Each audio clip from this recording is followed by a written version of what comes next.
Imagine, if you will, the sound of the wind, not the gentle rustle of leaves in a suburban backyard, but the low, hollow howl of the western desert, a sound that has remained unchanged for thousands of years. It is a sound that speaks of emptiness, of a landscape so vast and unforgiving that it swallows history whole.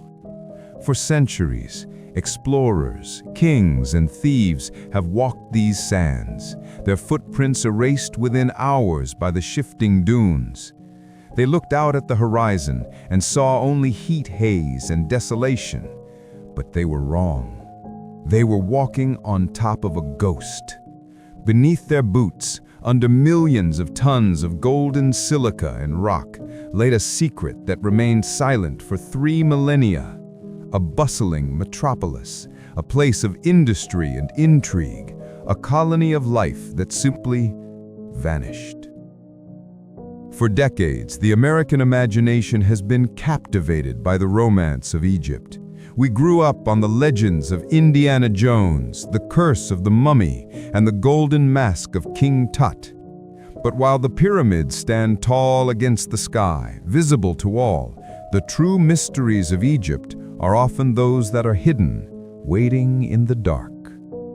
This is the story of the greatest discovery of the 21st century, a find that archaeologists are calling the Golden City, a Pompeii of the desert that offers us a frozen snapshot of a civilization at its absolute peak, right before it fell into chaos. But to understand the city, we must first understand the silence that kept it hidden. The story begins not in ancient times, but in September of the year 2020. The world was locked down, paralyzed by a modern pandemic. But in the dry heat of Luxor, on the west bank of the Nile, a team of excavators, led by the legendary Egyptian archaeologist Dr. Zahi Hawass, was searching for something else entirely. They were looking for a mortuary temple, a place of death. They were hunting for the funerary complex of King Tutankhamun, the boy king whose fame dominates our history books. The expectation was standard: find the foundations, perhaps some pottery shards, map the area, and close the season. The desert, however, had a different plan. Within weeks of breaking ground, the digging team hit something hard. It wasn't the bedrock, it was a mud brick, and then another, and then a wall. As the brushes swept away the sand, a strange and electrifying realization rippled through the camp. These walls were not the straight, somber lines of a temple. They were the zigzagging, chaotic, organic walls of a living space. They were 10 feet high, preserved in a way that defied logic. This was not a ruin. This was a room, and next to it, another room, and then a street. As the excavation expanded, the team realized they were not unearthing a tomb for the dead. They were walking into the houses of the living. They had found the rise of Aten, the dazzling city founded by one of Egypt's greatest pharaohs, Amenhotep III. But why is this discovery so haunting? To answer that, we have to travel back 3,400 years to a time when Egypt was the superpower of the ancient world. This was the New Kingdom, the empire's golden age. Pharaoh Amenhotep III sat on a throne of unparalleled wealth. Gold was said to be as common as dust. Under his reign, art flourished, temples rose, and the Nile Empire stretched from the Euphrates in the north to the Sudan in the south. In this era of plenty, the pharaoh commissioned a royal city, an industrial and administrative hub that would serve the royal palaces of Malkata. This city, now emerging from the sand before our modern eyes, was a hive of activity. As we walk through the excavated streets today, the level of preservation is chilling. It feels as though the residents left only yesterday. In one room, archaeologists found a bakery, complete with ovens and storage pottery vast enough to feed thousands of workers. You can almost smell the bread baking in the heat. In another district, they found the administration of the empire, mud bricks stamped with the royal seal of Amenhotep III. They found casting molds for making amulets and delicate decorative elements, tools for spinning and weaving, and even slag from glass-making workshops. This was not a ceremonial site. This was a blue-collar engine room of the empire. But amidst the tools of industry, the sand revealed the humanity of the people who lived there. A skeleton was found, buried not in a tomb, but inside the city, arms outstretched with a rope wrapped around his knees. Who was this person? A prisoner? A criminal? Or the victim of a sudden tragedy? The mystery deepens as we move to a vessel filled with what appears to be dried or boiled meat, inscribed with the year 37 and the names of 2 people from the butchery. These tiny details bridge the gap of millennia. We are no longer looking at ancient Egyptians, mysterious figures in profile on a wall. We are looking at people who ate lunch, who worked shifts, who wore rings. One such ring was found dropped on the floor, likely slipped from a sweaty finger during a hard day's labor, only to be picked up by an archaeologist 3,000 years later. So, why did they leave? This is where the story turns from a tale of discovery into a psychological thriller. The city dates to the reign of Amenhotep III and was co-regented by his son Amenhotep IV.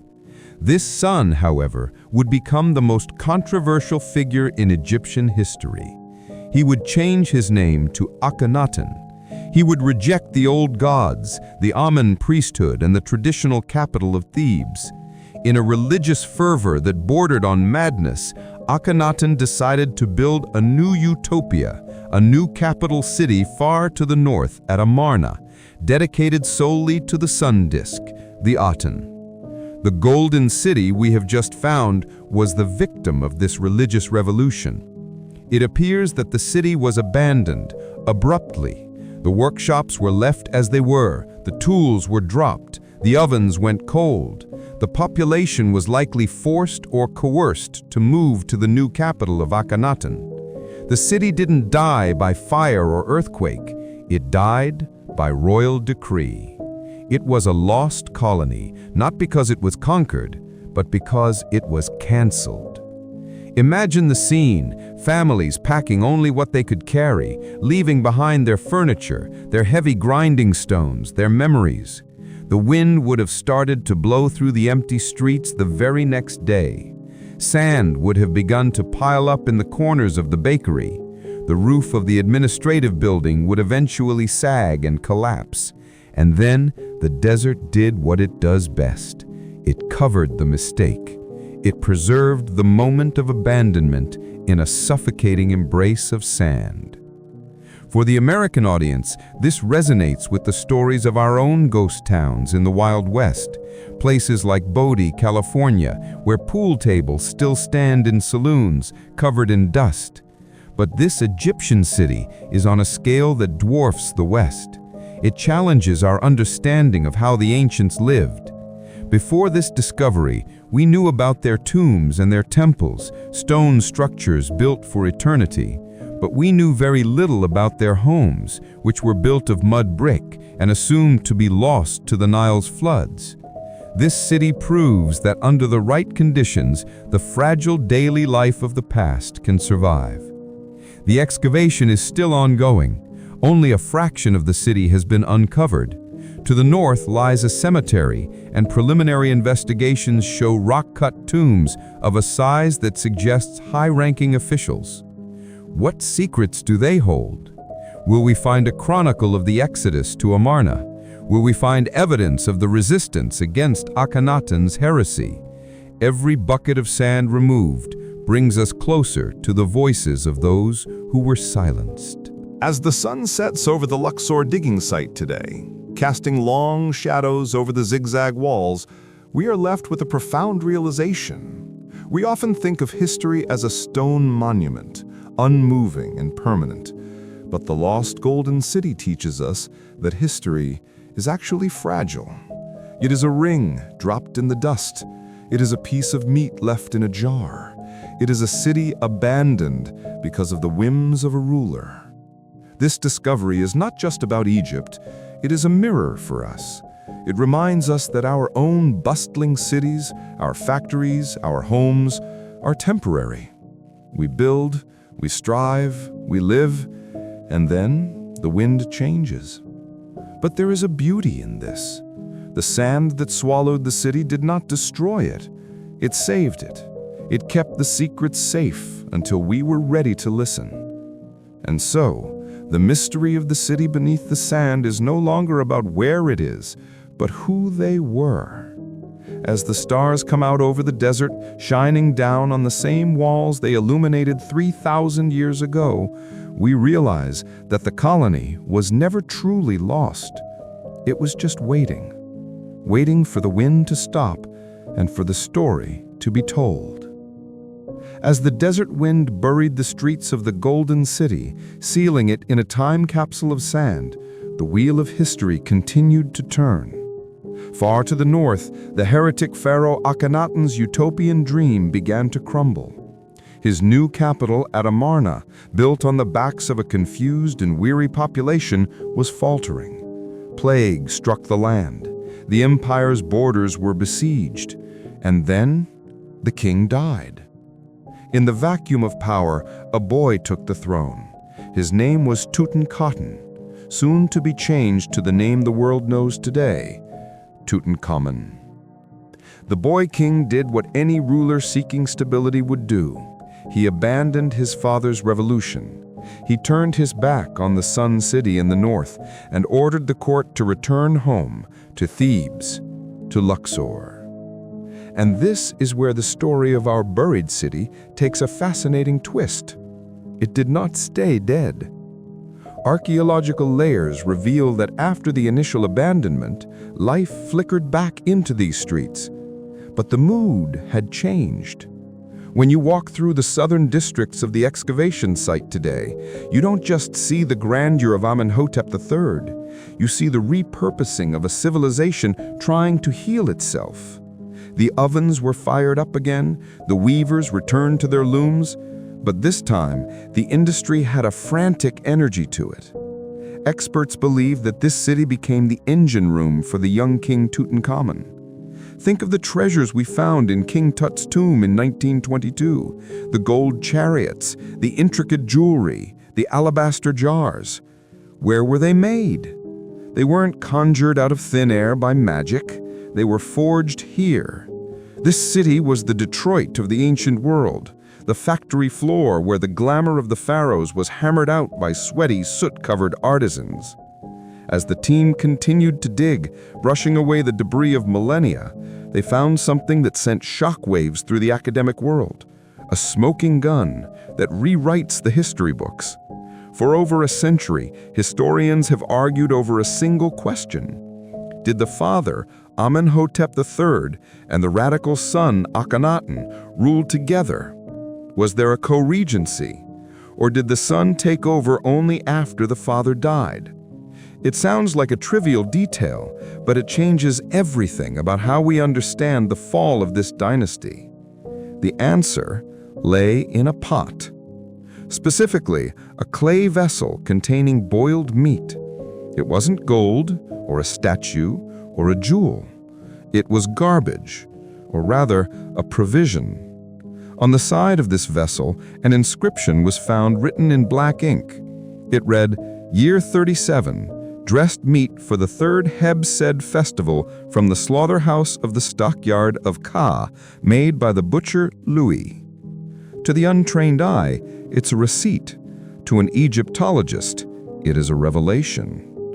Amenhotep III died shortly after his 38th year of reign.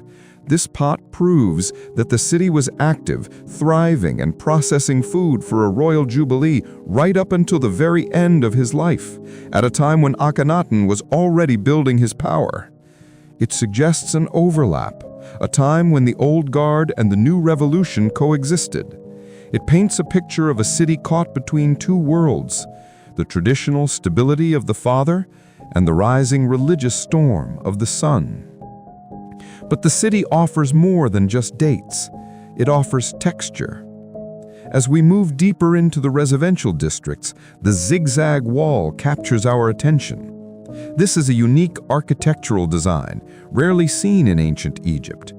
A wavy, serpentine wall meant to economize on bricks while providing structural strength. It stands as a testament to the ingenuity of the ancient engineers. Behind these walls, we find the security checkpoints. There is only one entrance and one exit to the administrative district. This was a gated community, a high security zone. Why? What were they protecting? The answer lies in the workshops. Here, the team unearthed molds for casting amulets and delicate scarabs. They found evidence of glass-making, a technology that was the high-tech industry of its day. The people working here weren't just making bread. They were crafting the currency of the afterlife. The control over these workers was absolute. The single entrance suggests a surveillance state, where the flow of precious materials and the movement of the workers themselves was strictly monitored. It forces us to strip away the romanticism of Hollywood films.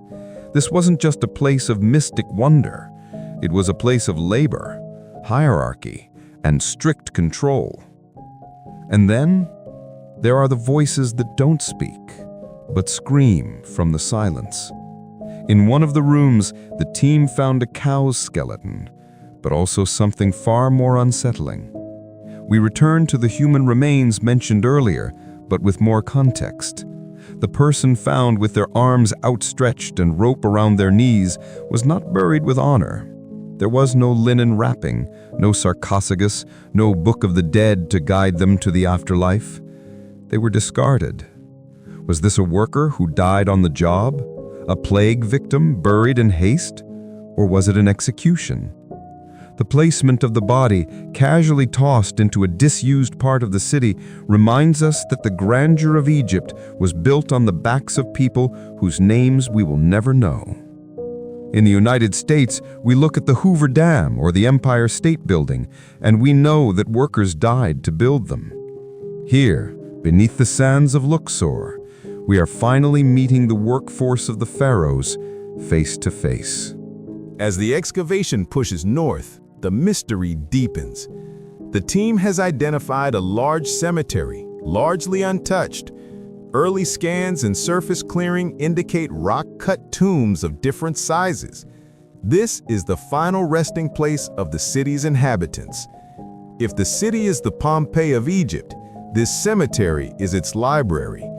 The bones, the teeth, the DNA of these skeletons will tell us about their diet, their diseases, their origins. Were they locals? Were they Nubian or Asiatic immigrants drawn to the empire's center? The potential for discovery here is limitless. But perhaps the most striking aspect of the lost Golden City is its sheer size. It keeps going. It stretches west all the way to the famous workers' village of Deir el-Medina. This suggests that the landscape of the west bank of Luxor was not a scattering of isolated temples as we once thought. It was a sprawling, interconnected megalopolis, a continuous belt of urbanization that hummed with life, noise, and smoke.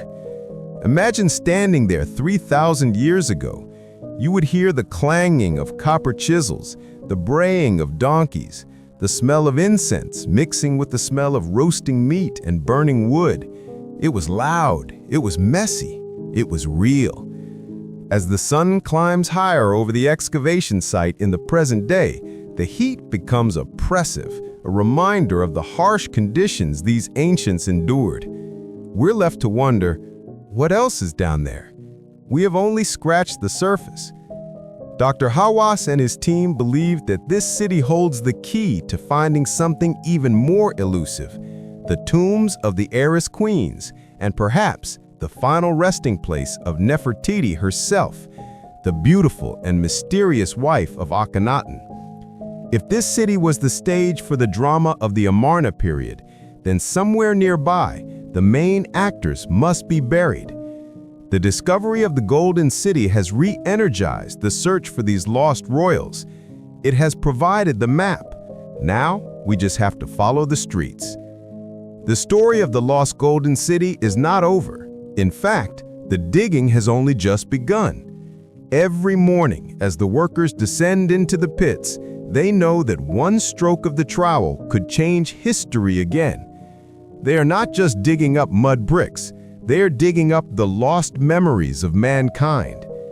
And as we watch from afar, we are compelled to ask, if a city this massive could remain hidden for 3,000 years, right under the feet of millions of tourists, what other giants are sleeping beneath the sand, waiting for their wake-up call?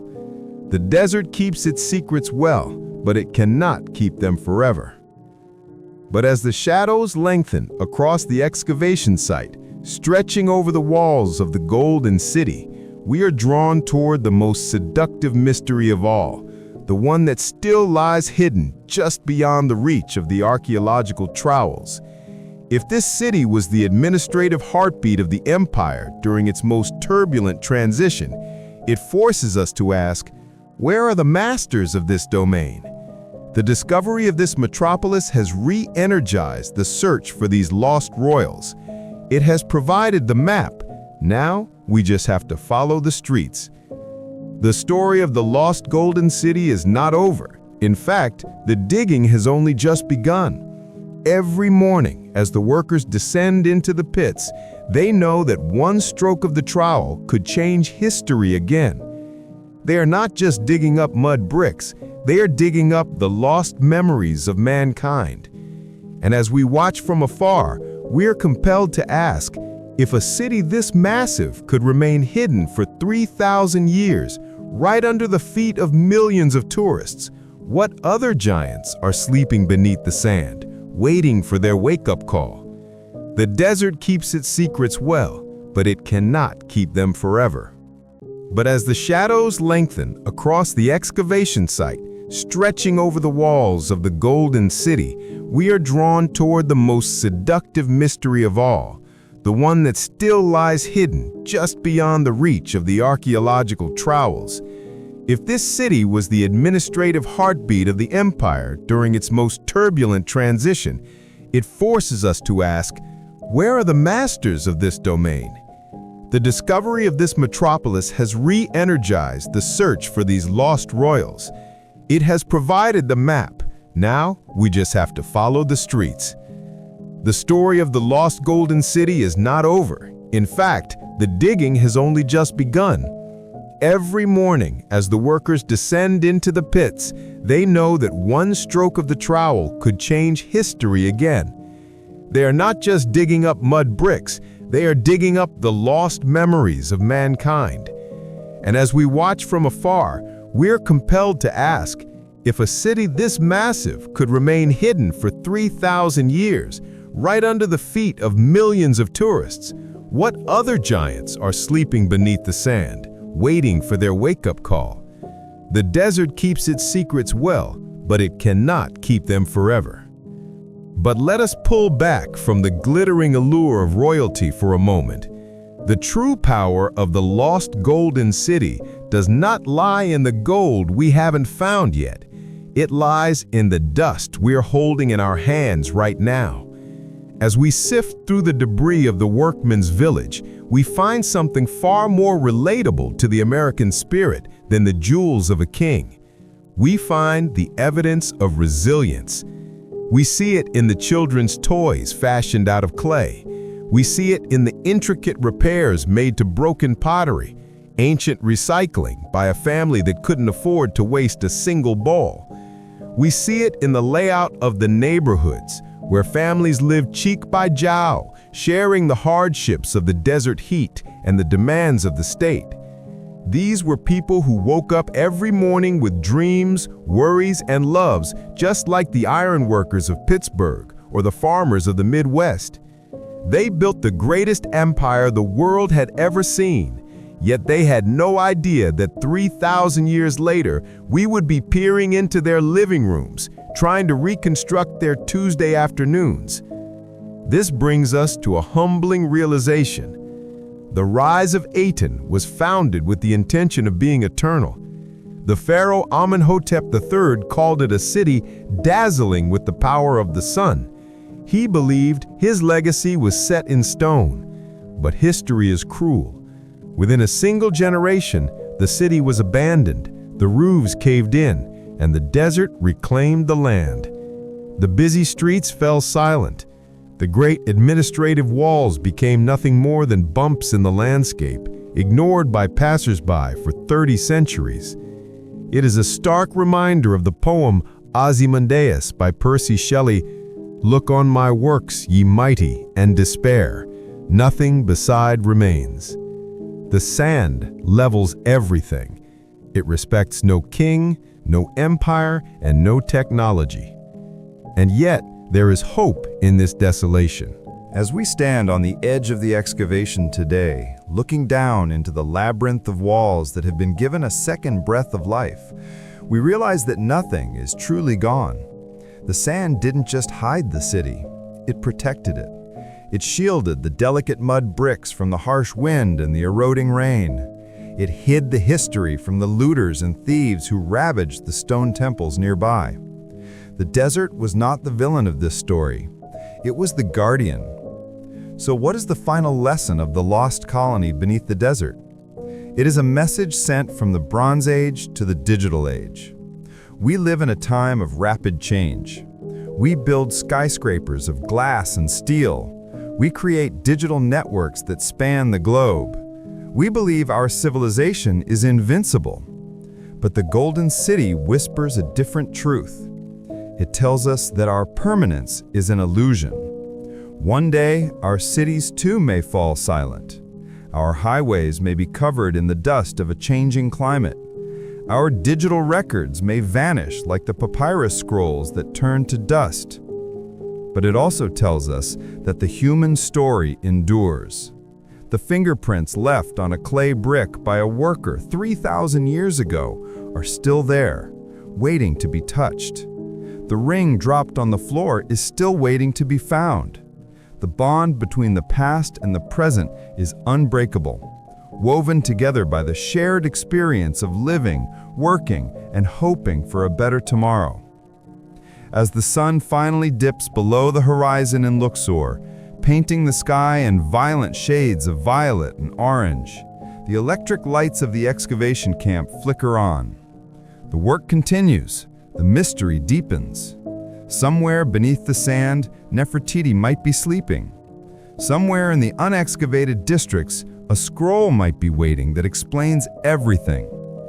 But even if we never find another gold coin, the treasure has already been delivered. We have looked into the mirror of the past and seen ourselves. The city is no longer lost. It is a part of us now. And as the night wind begins to howl once again over the western desert, carrying the same ancient tune it sang to the pharaohs, we understand that we are simply the latest travelers walking across the sands of time, leaving our own footprints, hoping that one day, 3,000 years from now, someone will care enough to brush away the dust and remember that we too were here.